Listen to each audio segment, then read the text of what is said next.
Welcome to SS2K channel, ladies and gentlemen.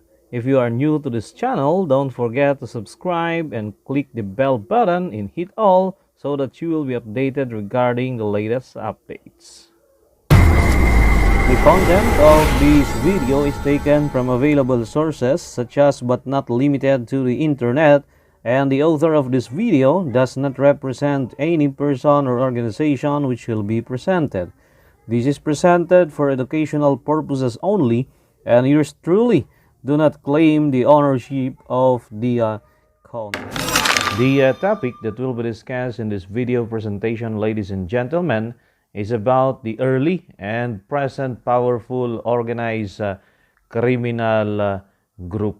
So, at the end of this lesson, you are expected to enumerate some of the early and present powerful organized criminal group, and you should be able to identify correctly the basic characteristics of a particular criminal syndicate. No? So let us start with some of the organized criminal group in Italy, where the mafia were believed to have started. No, so we have Italian mafia. No, there are at least 4 groups under Italian mafia. First and foremost, of course, is the Sicilian mafia, no, which is based in Sicily, Italy. The Sicilian mafia formed in mid-1800s to unify the Sicilian peasants against their enemies. In Sicily, the word mafia tends to mean manly. No, the Sicilian mafia changed from a group of honorable Sicilian men to an organized criminal group in 1920s. And the Sicilian mafia is also believed to be the archetype or the original pattern of almost all, no, if not all, organized crime in Europe. No, we have also the Camorra, or also known as Neapolitan mafia, which is based in Naples, Italy. The word Camorra means gang. No, the Camorra is also a type of a game, no, which was introduced before in Italy. Yan, no. So the Camorra first appeared in mid-1800s in Naples, Italy, as a prison gang. Once released, members formed clans in the cities and continued to grow in their power. Every capo or boss is the head of clan. As what we previously discussed in the previous video, and of course it is present in your modules, in which there may be tens or hundreds of affiliates depending on the clan's power and structure. Consequently, as Camorra clans act independently, they are more prone to feuding among themselves. The Camorra main business are drug trafficking, racketeering, counterfeiting, and money laundering. It is also not unusual for Camorra clans to infiltrate in politics of their respective areas. The Camorra has more than 100 clans and approximately 7,000 members, making it the largest of Italian organized crime group. Okay? Yan. So, noon ito, no? Then, the third group is also known as, or is known as the Ndrangheta, or also known as the Calabrian Mafia, which is based in Calabria. That's why it is called as Calabrian Mafia or Drangheta, no? So, the word Drangheta comes from Greek word which means courage or loyalty. The Drangheta formed in 1860 when a group of Sicilians was banished from the island by the Italian government. No, they settled in Calabria and formed small criminal groups. The Drangheta has expanded its activities to northern Italy. No, mainly to sell drugs and to invest in legal businesses which could be used for money laundering. And according to some reports, the Drangheta works in conjunction with the Mexican drug cartels in drug trade. And the fourth group, ladies and gentlemen, is known as the Sacra Corona Unita, or the United Sacred Union, which is believed to be the biggest organized criminal group in Italy nowadays. Okay? How about in United States of America or the American Mafia? Yan. So ano nga ba ang origin? Okay? So on January 16, 1919, prohibition era, or prohibition began in United States with the 18th Amendment to the United States Constitution, making it illegal to manufacture, transport, or sell alcohol. Despite of these bans, there was still a very high demand for it from the public. This created an atmosphere that tolerated crime as a means to provide liquor to the public, even among the police and city politicians. In the early 1920s, fascist Benito Mussolini took control of Italy. He is the prime minister at the time, and waves of Italian immigrants fled to United States. Ito yung mga panahon na kung saan marami pong sikretong pinagpapatay, yung pong mga miyembro ng organized criminal group in Italy. That's why they fled in United States of America, or some of the members, So Sicilian mafia members also fled to United States as Mussolini cracked down on mafia activities in Italy. Most Italian immigrants resided in tenement. When we say tenement, it is a type of building shared by multiple dwellings. Okay? As a way to escape the poor lifestyle, some Italian immigrants chose to join the American mafia. The mafia took advantage of prohibition. This is called the Prohibition era, and began selling illegal alcohol. The profits from bootleggings. Okay, yung word na bootlegging ay na-introduce noong pong Cold War, noong saan bawal po yung pagpapasok ng alcohol doon po sa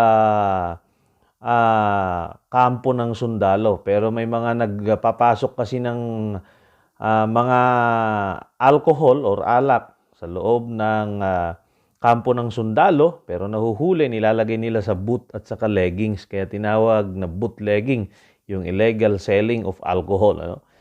It far exceeded the traditional crimes for protection, extortion, gambling, and prostitution. Prohibition allowed mafia families to make fortunes.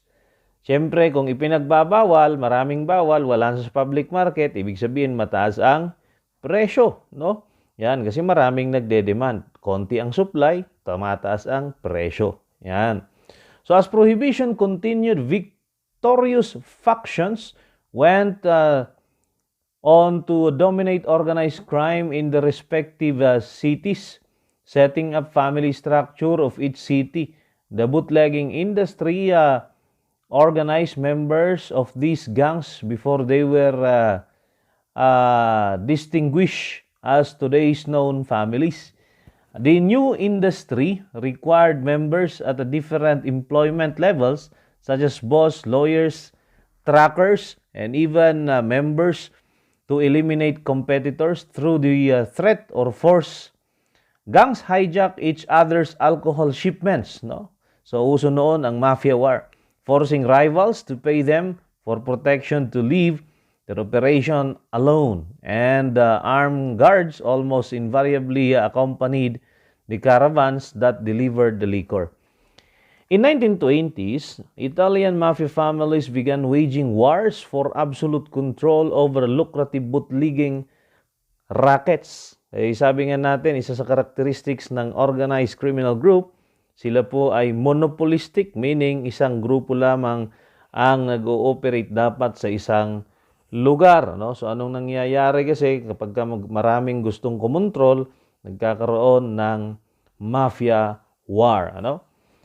And as violence erupted, Italians fought Irish and Jewish ethnic gangs for control of bootlegging in the respective territories.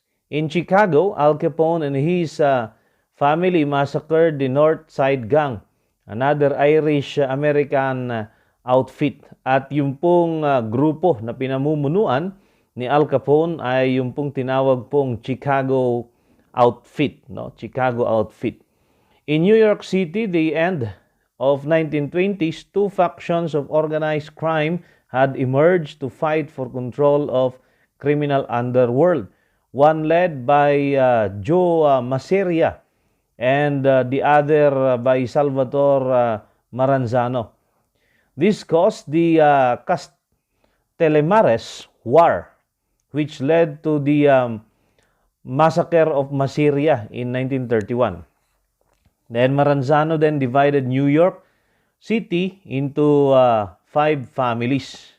However, some of the books stated that the one who divided the New York into 5 crime mafia families is the father of modern organized crime, no other than Charles Lucky Luciano. No? So siya yung nag-divide daw, hindi si Maranzano. Okay?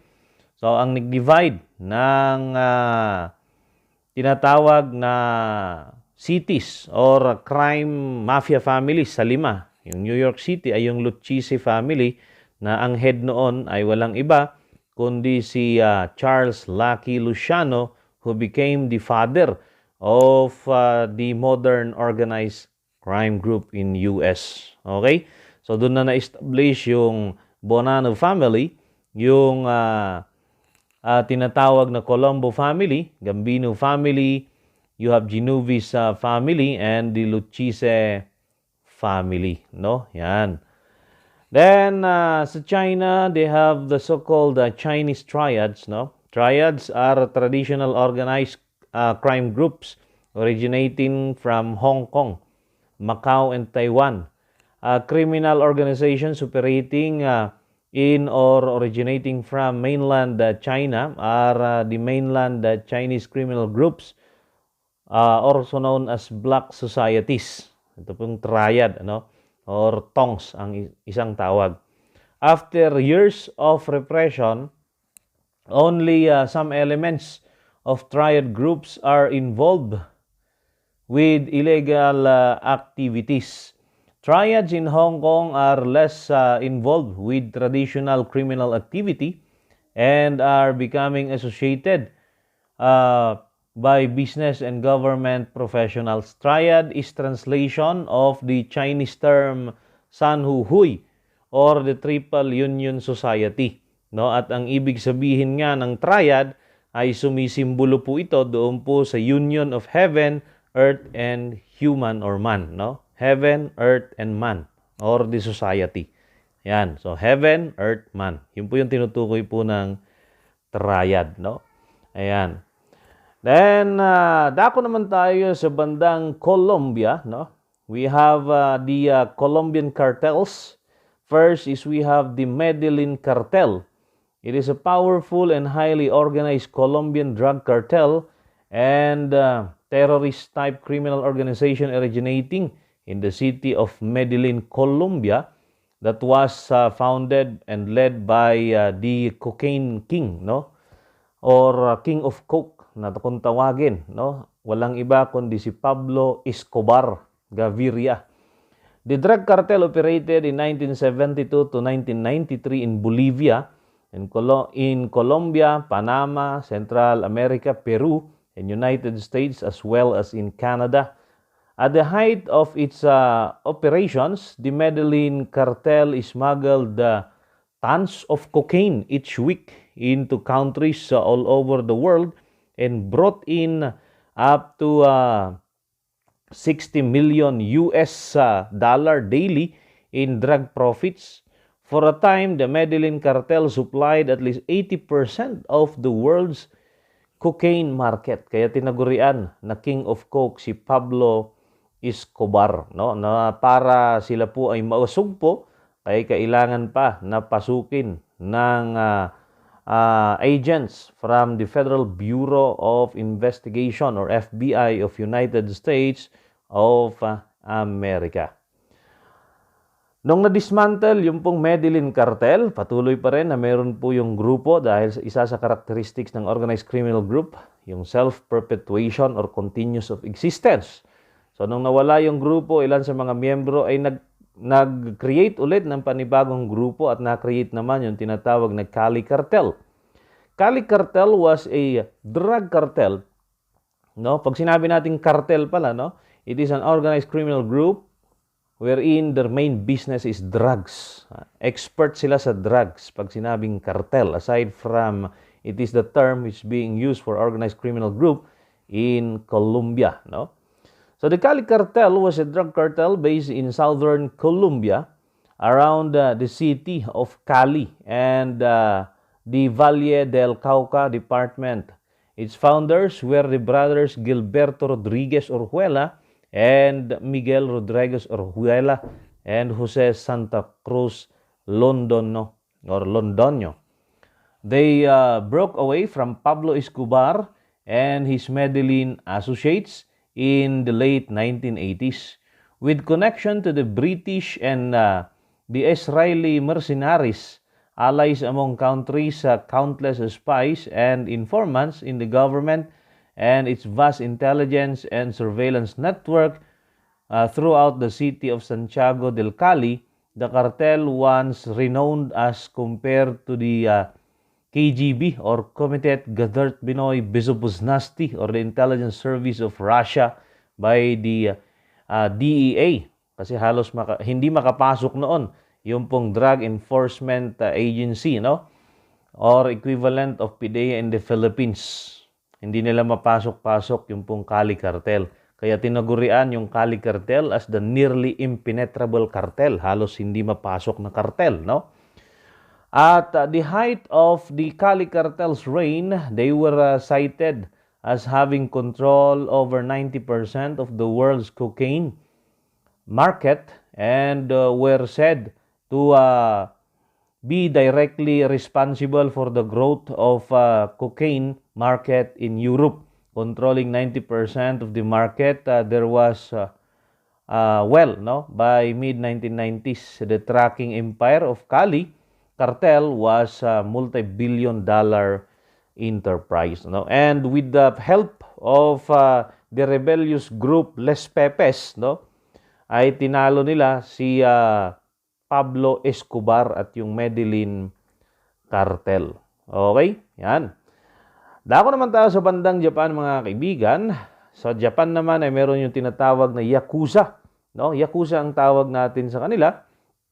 Pero sa bansang Japan, they call them as Yakuza, Buryukodan, or Gokodu. No? Yung Yakuza ay merong katumbas na numero na 893. Na pagka sa Lucky 9 sana, yan po useless or no points. Kaya ang ibig sabihin po ng Yakuza, useless or nothing. No? The Yakuza or Buryukodan in Japan is the most influential organized crime group in Japan. Yakuza makes billions of dollars through corporate extraction and the Sokoya or the shareholders meeting men. Other activities that they are involved in includes exploitation of women, prostitution, mostly coming from Thailand, no, Philippines, and Taiwan. And of course, one of their main business also is gambling dens. No? Ito pong mga Yakuza na ito ay meron po silang ritual na kung tawagin po ay irizumi. No? Yung po yung puro tattoo katawan. Okay? Pati titi. Yeah? They have body tattoos from head to foot, which is called irizumi. Yan. Then, sila rin po ay nagpuputol ng kanilang daliri. No? Kapag meron silang ginawang mali at kung tawagin ay yubitsumi. Ayan. Then, of course, isa sa kanilang ritual ay yung tinatawag na harakiri, yung pagpapakamatay kapag nakagawa sila ng kahihiyan. Okay?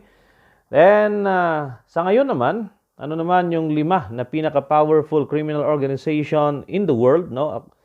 This is based from their gross capita or yung kanilang kita. And according to the internet website, no, the latest 5 most powerful criminal organization in the world includes Solentsvenskaya Bratva, that is from Russia, no? It is known as Solentsvenskaya Brotherhood. It is the biggest and most powerful criminal syndicate in Russian mafia. Okay? Then second is the Yamaguchi Gumi. This is a Japanese organized criminal group. The Yamaguchi Gumi is the largest known gang in the world and one of the several groups collectively referred to in Japan as Buryukodan sa Japan, ano? Pero ang tawag natin sa kanila nga ay Yakuza. It is named after its founder Harukichi Yamaguchi. Then the third group is the Crips. These are primarily an African-American gang. They were founded in Los Angeles, California in 1969, mainly by Raymond Washington and Stanley Williams. The Crips are notorious for being one of the most violent gangs in United States, no? And the fourth is the Cosa Nostra. It is a criminal syndicate in Sicily, Italy. It is a loose association of criminal groups that share a common organizational structure and code of conduct. Then the fifth one is the Sinaloa Cartel, no? It is an international drug trafficking or it is international in drug trafficking, no? Yung business nila, yung mga na-specify, no? So, international sila, international organized criminal syndicate, which is based in Sinaloa, no? That is in Mexico. Okay? It is headed by one of the most famous organized criminal group leader in the person of Joaquin El Chapo Guzman, na pwede nyong ma-research sa YouTube din, no? Or sa internet kasi sikat na sikat yon, no? So, they are international in drug trafficking and it is believed to be one of the group which operates in the Philippines. That's why during the presidency of President Rodrigo Roa Duterte, nabanggit niya sa kanyang speech that one of the most powerful organized crime group in the world is already operating here in the Philippines because some of the members of the Sinaloa cartel was arrested before in Batangas, no? So, they are involved in money laundering. And of course, it is considered by many to be the most feared Mexican drug cartel in the world. Okay? So, yun po yung ilan lamang sa mga powerful organized crime group, ladies and gentlemen, no? But you can also search in the internet regarding the organized criminal group in different countries, like for example in Korea, no, in Hong Kong, ayan. So meron ding iba't ibang organized crime doon, no. Dito sa Pilipinas ay meron ding Bahala na Gang, no. Meron ding Sige Sige Komando Gang, okay, and the like, okay. So, hanggang doon lamang po yung ating pag-uusapan dito sa video presentation na ito. Maraming salamat sa inyong walang kawang pakikinig at pagsuporta. At kung meron kang natutunan dito sa video presentation na ito, huwag kalimutang mag-subscribe at i-click yung bell button so that you will be updated regarding the latest uploads. Thank you very much. And God bless you all.